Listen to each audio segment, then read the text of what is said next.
Halo anak-anak, selamat datang di video ini. Pada kali ini, kita akan belajar tentang mengubah bentuk pecahan. Oke, sebelum kita mengubah bentuk pecahan sendiri itu terdiri dari pecahan biasa, pecahan campuran, desimal, dan persen. Pada video kali ini, kita akan mengubah bentuk pecahan, yakni yang pertama, pecahan biasa menjadi pecahan campuran dan sebaliknya. Yang kedua, pecahan biasa menjadi desimal dan sebaliknya. Dan yang terakhir, pecahan biasa menjadi persen dan sebaliknya. Baik, yang pertama kita akan mengubah pecahan biasa menjadi pecahan campuran. Nah, untuk mengubah pecahan biasa menjadi pecahan campuran, kita harus lihat dulu bentuk pecahan biasanya, yakni pembilangnya, nilai pembilang harus lebih besar dari nilai penyebut. Jika sudah berbentuk seperti itu, maka kita bisa ubah menjadi pecahan campuran. Nah, untuk mengubah menjadi pecahan campuran sendiri di sini akan Bapak jelaskan dua cara. Cara yang pertama, kita pecah pecahan yang pertama menjadi penjumlahan dari dua pecahan, yang salah satunya nanti bisa kita hasilkan bilangan bulat. Contoh 13/5 ini kita bisa pecah menjadi 10/5 ditambah 3/5. Nah, dimana 10/5 ini artinya 10 dibagi 5 bisa kita hasilkan 2, dan 3/5-nya ini menjadi pecahan murni, dimana nilai pembilangnya lebih kecil daripada nilai penyebut. Setelah itu 10 dibagi 5 kita bisa hasilkan 2 ditambah 3/5. Maka kita sederhanakan cara penulisannya menjadi 3/5. Oke, cara yang kedua kita bisa menggunakan pembagian bersusun. Berarti 13/5 itu sama dengan 13 dibagi dengan 5. 13 dibagi dengan 5. Oke, 13 dibagi 5 berarti kita cari perkalian 5 yang mendekati 13, yaitu 10. Berarti 2 dikali 5 adalah 10. Kita kurangkan 13 kurang 10 yakni 3. Nah, 3 ini sudah nilainya kurang dari 5 dari pembaginya, maka ini kita sebut sebagai sisa pembagian. Nah, sisanya kita tulis di atas per 5 tadi pembaginya. Maka 13/5 sama dengan 3/5.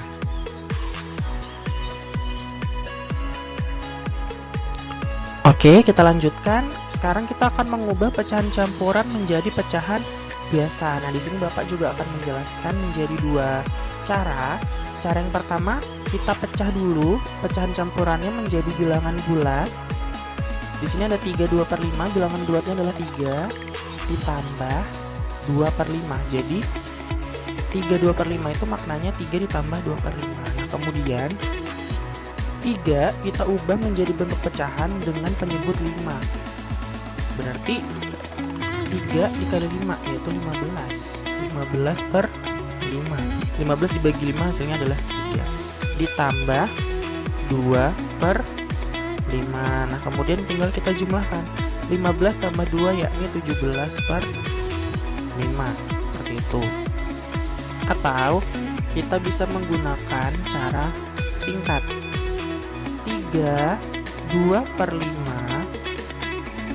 3 di sini kita kalikan dengan penyebut. Kita kali. Berarti jadi 5. Berarti menjadi 3 dikali 5. Kemudian kita tambahkan hasilnya. Kita tambahkan dengan 2. Tambah dengan pembilang dari pecahan murninya. Ditambah 2/5. Nah, kemudian kita operasikan 3 dikali 5, 15. Ditambah 2, 17. Berarti 17/5. Seperti itu. Mudah bukan?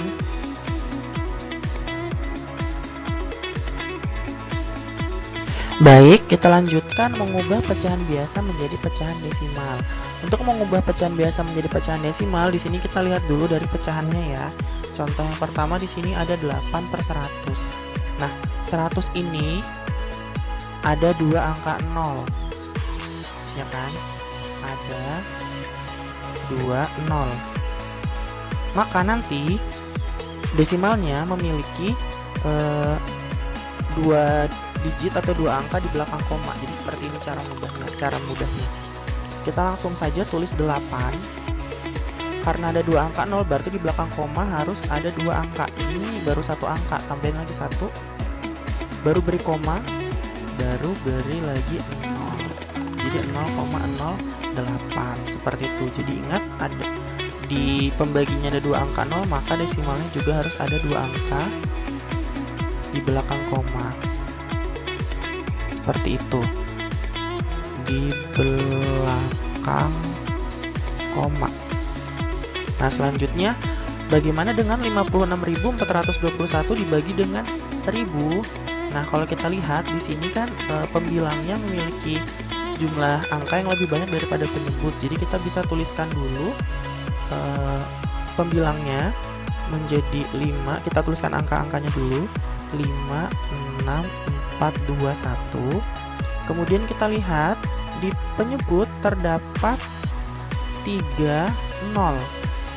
Ada 3 angka 0, maka di desimalnya nanti di belakang koma harus ada 3 angka. Kita hitung dari belakang ya. Ini 1, ini 2, ini 3. Nah, maka kita beri koma di sini. Di depannya angka 4. Berarti 56.421 dibagi dengan 1000 atau 56.421 per 1000 sama dengan 56,421. Seperti itu. Jadi ada 3 angka di belakang koma. Baik, kita lanjutkan bagaimana jika pecahannya tidak memiliki penyebut kelipatan 10. Untuk contoh yang sebelumnya tadi kan penyebutnya berkelipatan 10 ya, ada 10 dan 1000. Nah, sekarang jika pecahannya tidak memiliki kelipatan, jika penyebut pecahannya tidak memiliki kelipatan 10, maka kita ubah dulu menjadi kelipatan 10. Contoh di sini 4/5. 4/5 kita bisa ubah menjadi pecahan senilai yang memiliki penyebut 10, yaitu kita kalikan penyebutnya dengan 2, pembilangnya juga kita harus kalikan dengan 2, maka kita peroleh 8/10. Nah, 8/10 kita ubah menjadi desimal, berarti ada satu angka di belakang koma karena penyebutnya 10, ada satu angka 0. Kita tulis dulu 8, koma. Nah, jadi di belakang koma hanya ada satu angka. Jadi 0,8 seperti itu.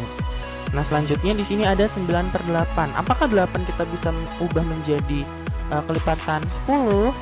Bisa. Kita perhatikan.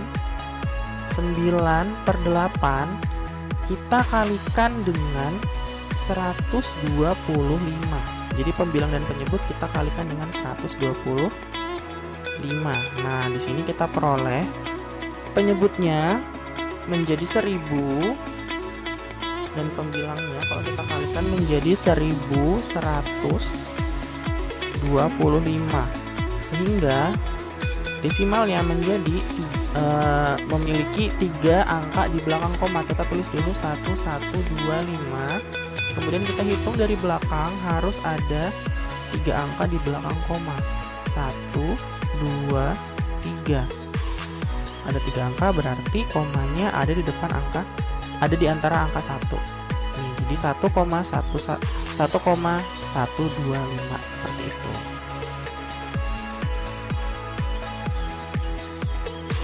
Oke, bagaimana jika kita menemukan pecahan biasa yang akan diubah menjadi pecahan desimal namun memiliki penyebut bukan kelipatan 10 dan penyebutnya juga tidak bisa kita ubah menjadi angka yang kelipatan 10.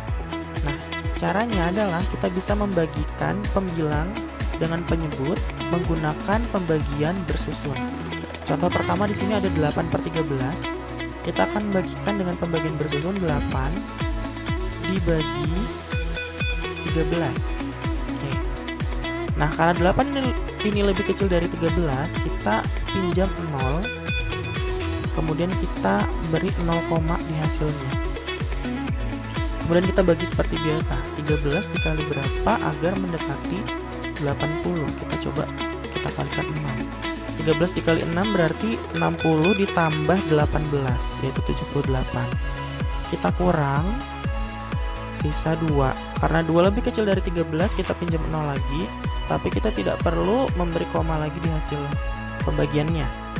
Kemudian 13 kali berapa mendekati 20? Pasti dikali 1. Nah, turun 13. Dikurang 20 kurang 13 yaitu 7. Kita pinjam lagi 0 karena 7 lebih kecil dari 13. Nah, 13 dikali berapa mendekati 70?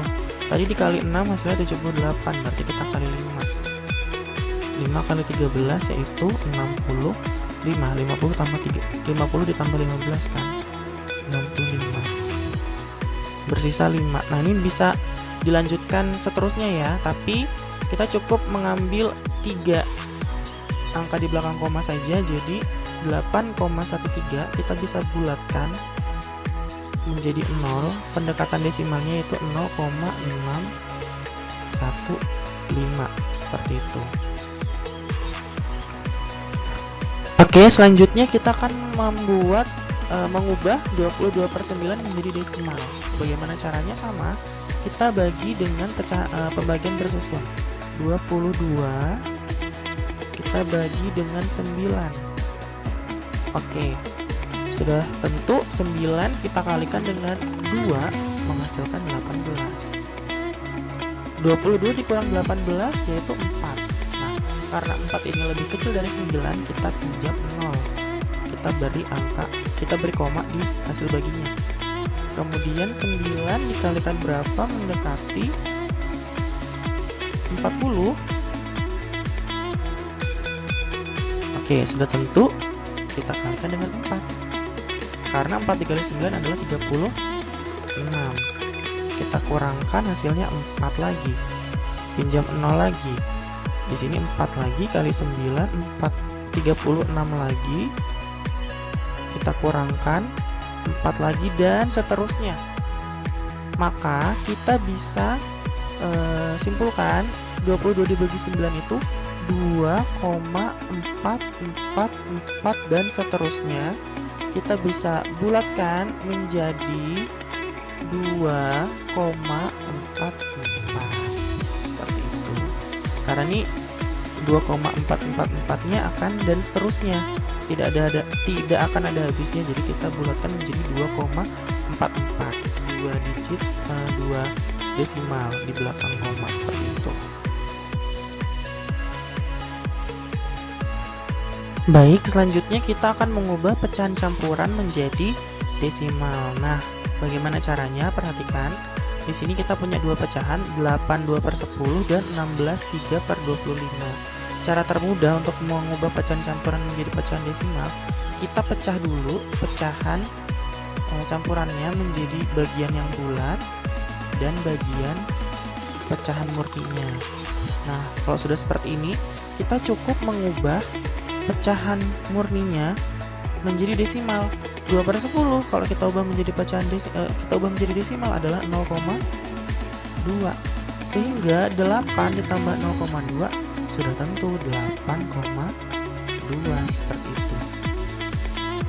Nah, kita akan lakukan hal yang sama ke contoh selanjutnya, yaitu 16/3/25. Kita pecah dulu menjadi dua bagian, yaitu bagian yang bilangan bulat dan pecahan murni. Kita ubah bentuk pecahan murninya menjadi desimal, menjadi desimal. Di sini karena 3/25, jadi kita ubah dulu 25-nya menjadi berpenyebut kelipatan 10. 25 bisa kita kalikan 4 agar menjadi 100, maka pembilangnya juga kita kalikan 4. Kita peroleh 16 ditambah 12 per 100. Nah, 12 per 100 itu berapa? 12 per 100 itu berarti 0,12, karena per 100 ya ada 2 angka di belakang koma. Berarti kalau kita tambahkan menjadi 16,12. Selesai. Baik, selanjutnya kita akan mengubah desimal menjadi pecahan biasa. Nah, ini konsepnya hampir sama dengan tadi. Kita ubah dulu menjadi dua bagian, yaitu bagian yang bulat dan bagian desimalnya. Contoh yang pertama ada 24,15. Berarti kita bisa ubah menjadi 24 bagian bulat ditambah 0,15. Nah, 24-nya tetap, kita tinggal ubah 0,15. 0,15 itu berarti 15 per 100, karena ada 2 angka di belakang koma.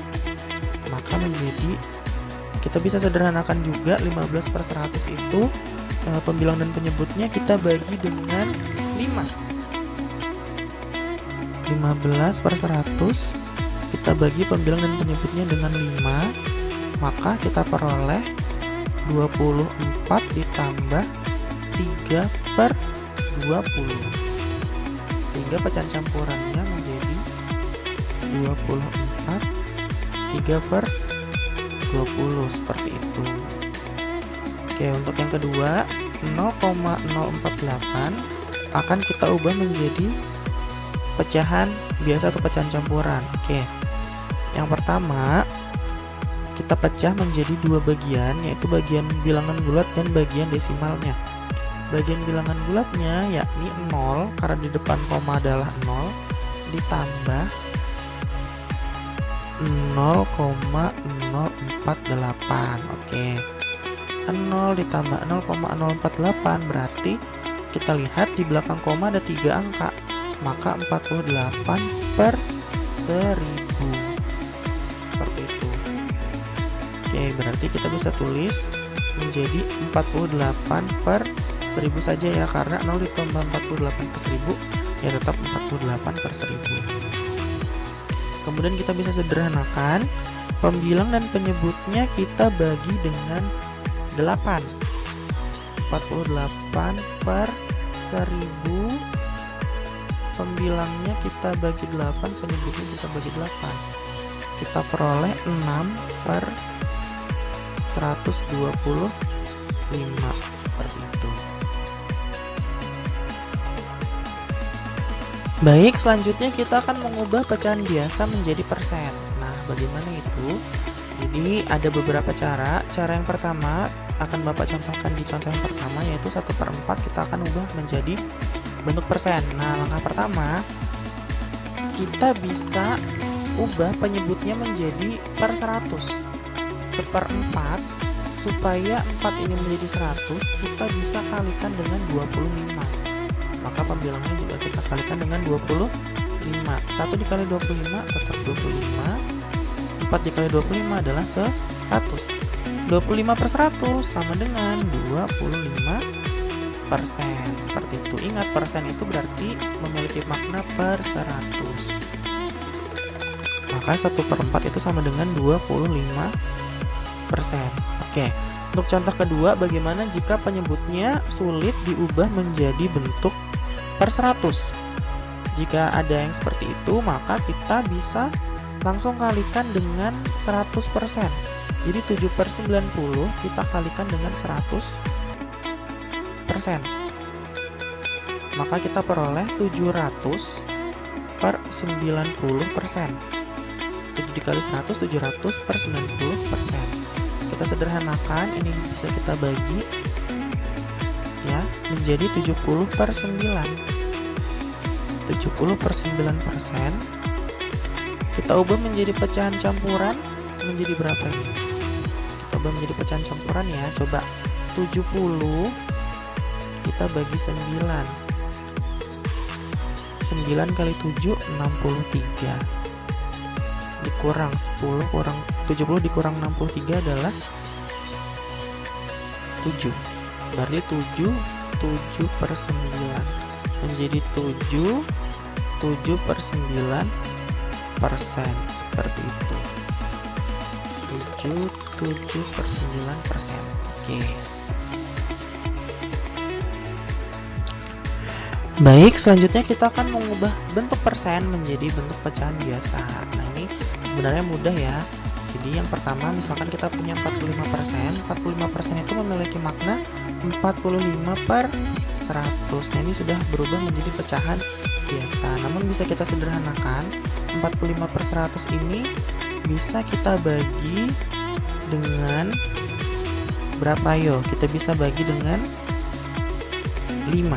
Iya, kita bagi dengan 5. Pembilangan penyebutnya kita bagi 5, sehingga kita peroleh 9/20. Seperti itu. Nah, untuk bentuk yang kedua, 16,5%, berarti kita bisa ubah menjadi 16,5/100. Nah, di pembilang masih ada bentuk desimalnya nih. Bagaimana cara mengubahnya?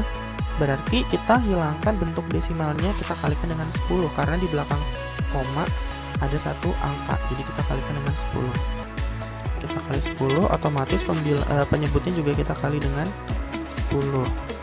Kita peroleh 165/1000. Nah, sudah berbentuk menjadi pecahan biasa. Kemudian kita bisa sederhanakan, sama-sama kita bagi dengan 5. Kita bagi dengan 5, jadi 165 kita bagi 5, 1000-nya juga kita bagi 5. Nah, berapa hasilnya? 165 dibagi 5, 150 dibagi 5 itu 30, 15 dibagi 5 itu 33. 1000 dibagi 5, 200. Jadi 33/200, seperti itu.